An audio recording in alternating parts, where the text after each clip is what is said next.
Kenapa sih kalau kita memanggil orang tua seseorang itu menjadi dosa besar? Kira-kira cara pemahamannya bagaimana tuh? Ada hadisnya tadi kan dibaca? Oh iya. Coba baca hadisnya apa? Termasuk dosa besar adalah seseorang mencaci maki kedua orang tuanya.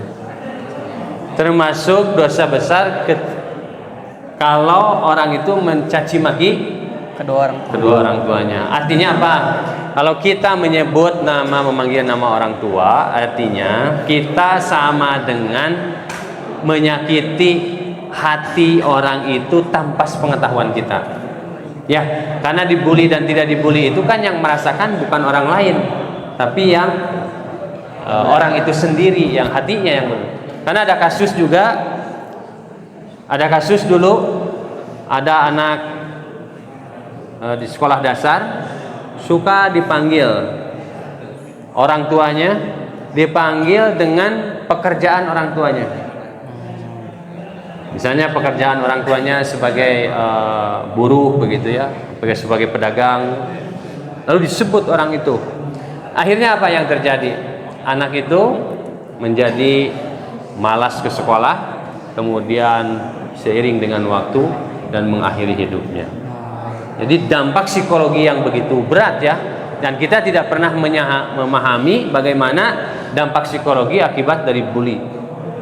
Maka hati-hati anak-anak sekalian, di dalam Al-Quran banyak sekali perintahnya bahwa kita tidak boleh merendahkan satu kaum dengan kaum yang lainnya, mengolok-olok satu kaum dengan kaum yang lainnya, menggunjing satu kaum dengan kaum yang lainnya. Itu sangat dilarang oleh Allah Subhanahu wa taala, dan itu letter like di dalam Al-Quran.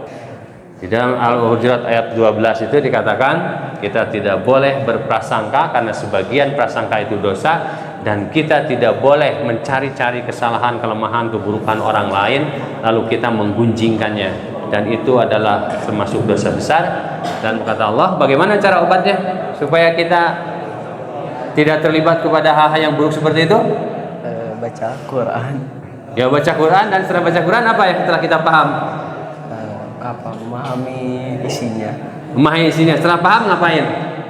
Ngelakuin tindakannya. Melakukan tindakannya? Ya, tindak. Kalau dilarang oleh Al-Quran, apa yang dilakukan? Oh, tidak melakukannya. Tidak melakukan. Kalau sudah melakukan, apa yang dilakukan? Tobat. Nah, tobat. Saya yakin semua orang pasti pernah melakukan bully kepada orang lain. Pasti, saya yakin. Disengaja atau tidak. Maka kata Allah, Innallaha tawwabur rahim. Maka kata Allah, berhentilah. Obatnya adalah berhenti, ingat dan sadar.